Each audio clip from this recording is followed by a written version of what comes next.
There in Amos chapter number 7, we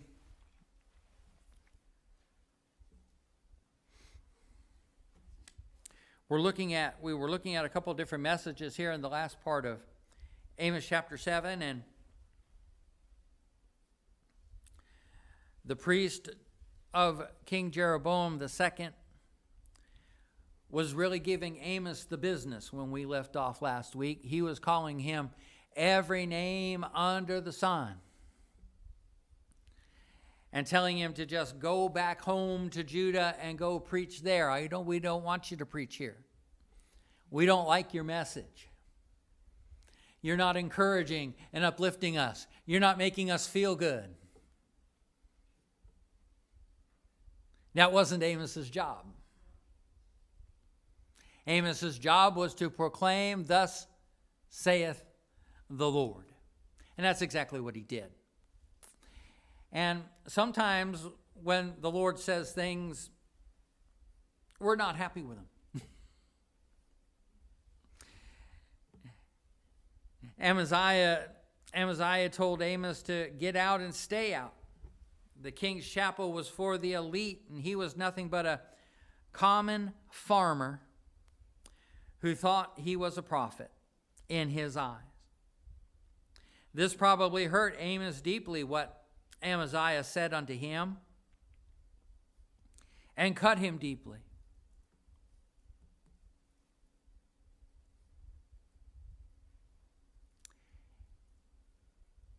And there in verse 14, we see Amos's response.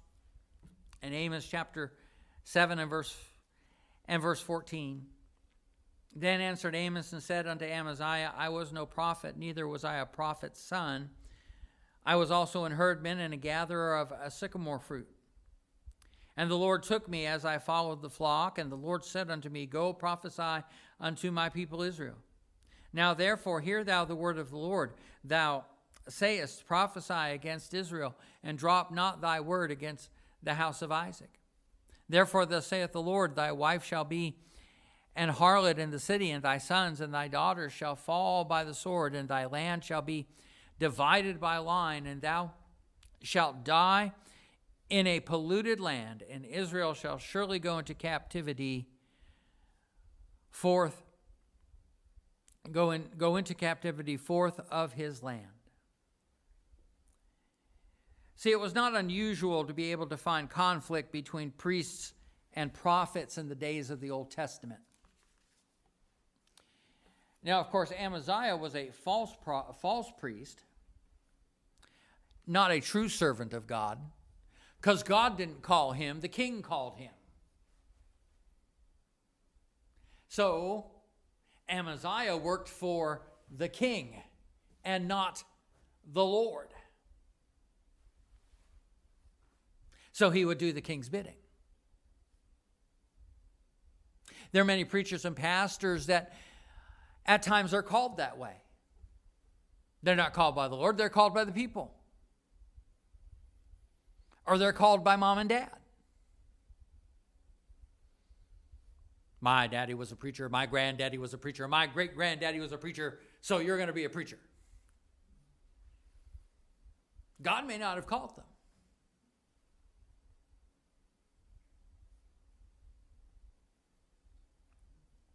To be able to do that. But the actuality was that both prophets and priests were needed in the land of Israel,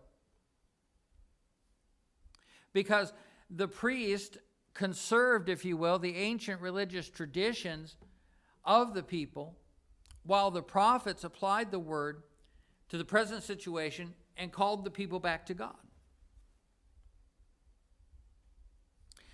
The Levitical priests were to take care of the tabernacle, later the temple, take care of the sacrifices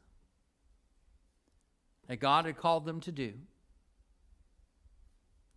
take care of the altar of incense and the table of shewbread, and the high priest went into the Holy of Holies once a year to be able to take the blood of the lamb and be able to sprinkle it on the Ark of the Covenant, as they had a rope tied around his waist or his ankle, and bells on the bottom of his holy garments, just to make sure that, he was alive when he went into the Holy of Holies, and he would come out the same way. And if not, they would be able to drag him out. Realities of life when you stand before a holy God.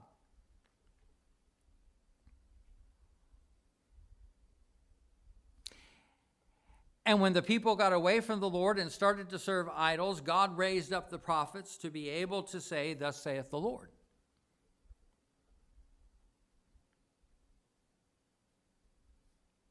There were false prophets, of course, back in those days, just as there are false teachers and false preachers today, who taught lies and sometimes worked with the priests to maintain the status quo. Because everybody benefited with the status quo. It's kind of like politics in America. Everybody's working to maintain the status quo. Nobody wants anything shaken up because everybody profits if everything stays the same. And then a guy like Donald Trump comes along and becomes president of the United States and shakes up the entire establishment, and everybody hates it.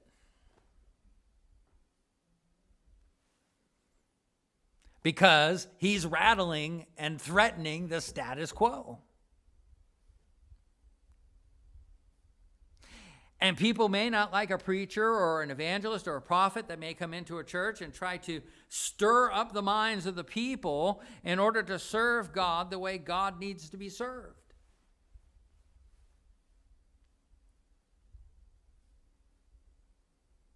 This is what Amos was trying to do. And Amos told them, if you don't repent and turn back to God, judgment is coming. Get ready.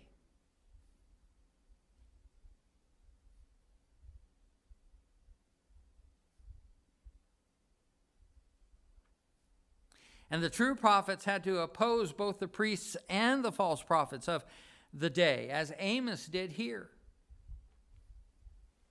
In Israel, there were false priests with no connection to the Levitical priesthood at all.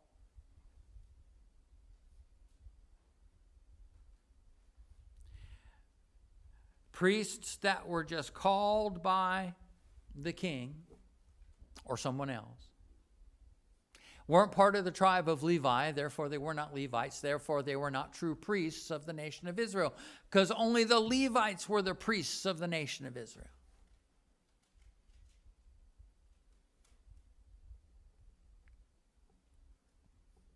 The prophet's message here to Amaziah we read there in verses 14 through 16.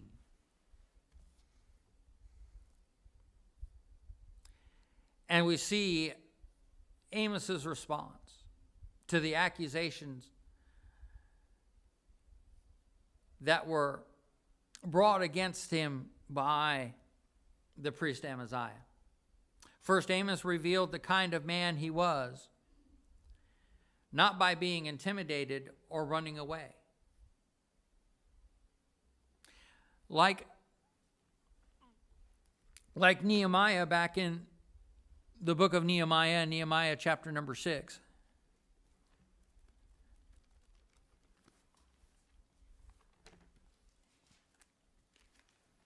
There we go. Nehemiah chapter 6 and verse number 11.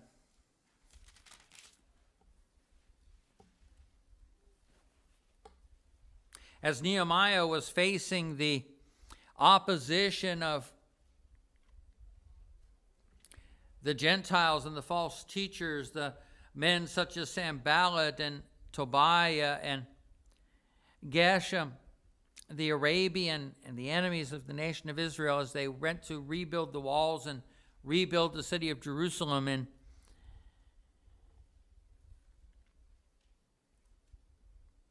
Nehemiah said in Nehemiah 6 and verse number 11, "Should such a man as I flee? And who is there that, being as I am, would go into the temple to save his life? I will not go in." Nehemiah would face the enemy. He would face the opposition. He wouldn't hide from the enemies of God. He would confront the enemies of God. And Amos wasn't hiding either. He wasn't going to go home. He was going to stay right where God called him to be, prophesying to the northern kingdom of Israel. He wasn't going anywhere. No matter how much trouble came along, God called him there, so he was going to stay.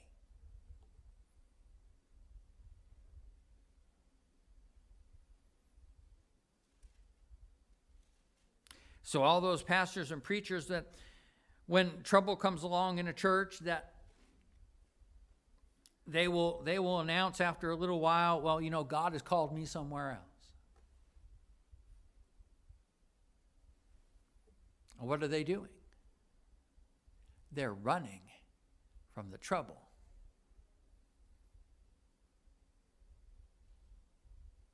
And Amos wasn't going to be doing that. And any preacher or any pastor that has been called of God to a church that is worth his salt would not run when trouble comes either. They would face the trouble, try to fix the trouble, find solutions, get things back on track, and get things going again in the ministry for the Lord. Because the grass is not always greener on the other side of the fence. And you should be able to bear fruit where God has planted you. Thus, I'm still here.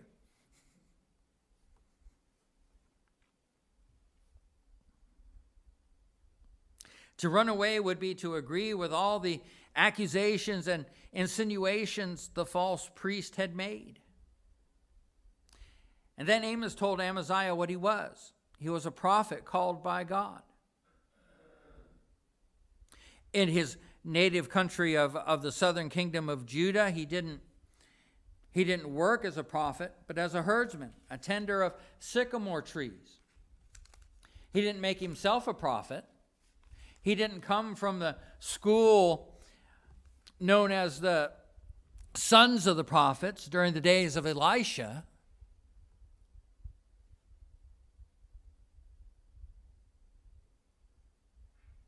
God had called him to prophesy to the northern kingdom of Israel. He obeyed the call and he went. Amaziah then proclaimed the word of the Lord. Amos proclaimed the word of the Lord to Amaziah and informed him of the judgment that God would send on him and on his family. Amaziah would lose all of his property that he enjoyed at the king's hand. He would go into exile. He would die far from his native land. The Assyrian soldiers would kill his sons. His wife would be left destitute and would become a prostitute in order to survive. The nation of Israel would go into exile, and they would not come back together as a northern kingdom of nation again. They wouldn't go back home to the land that God had promised them.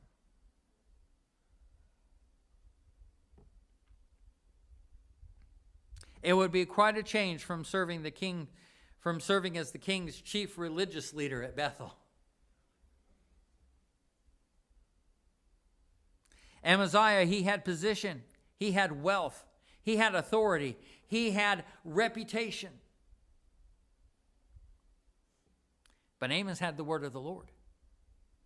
Even if he didn't have position or wealth, authority, or reputation with the people.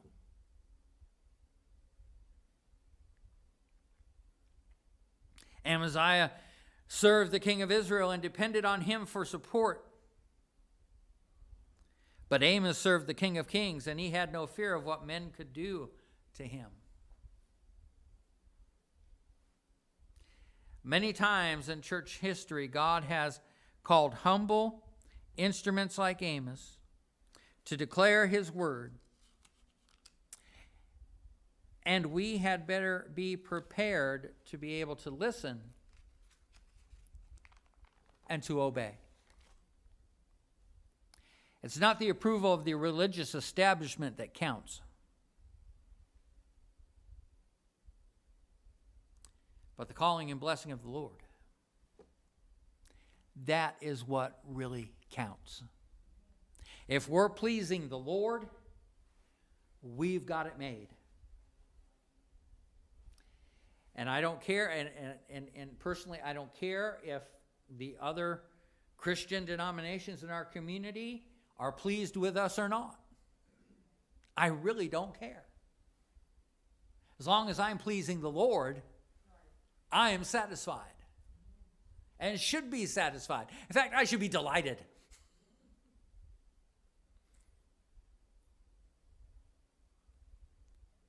Because it's not the other churches in town that are supporting me and paying my salary.